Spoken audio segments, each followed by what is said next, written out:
భక్తి జీవితం సన్నగిల్లుతూ ఉంటుంది. పరిస్థితులను బట్టి అవమానాలు, లేకుంటే బంధువుల మధ్యలో ఏం కార్యాలు జరగడం లేదు, వీళ్ళ కుటుంబాల్లో ఏ శుభకార్యాలు లేకుంటే ఏవీ లేవు, ఏ ఆశీర్వాదకరమైనవి లేవు. మరి వాళ్ళైతే భక్తి ప్రార్థన ప్రార్థన అంటున్నారు అని అనుకుంటున్నారని అలసిపోయి సోలిపోతున్న మనకు దేవుడు మాట్లాడుతున్నాడు. వ్యర్థముగానే మీరు ఎన్ని కష్టములు అనుభవిస్తున్నారా? కాదు కాదు, ఆయన ఇచ్చే ఆశీర్వాదము కళ్ళకు కనబడదంట, చెవులకు వినబడదు, హృదయానికి అగోచరమైనవి. అందరూ ఆశ్చర్యపోయేటట్టుగా, అందరి చెవులు గింగురుమనేటట్లుగా దేవుడు కార్యాలు చేయబోతున్నాడు.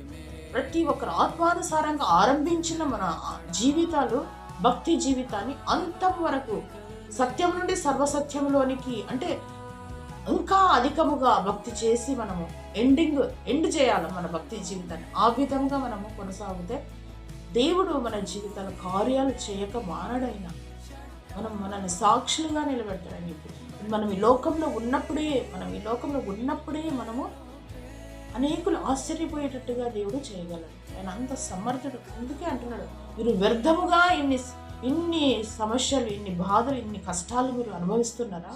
కాదు అంటున్నాడు దేవుడు.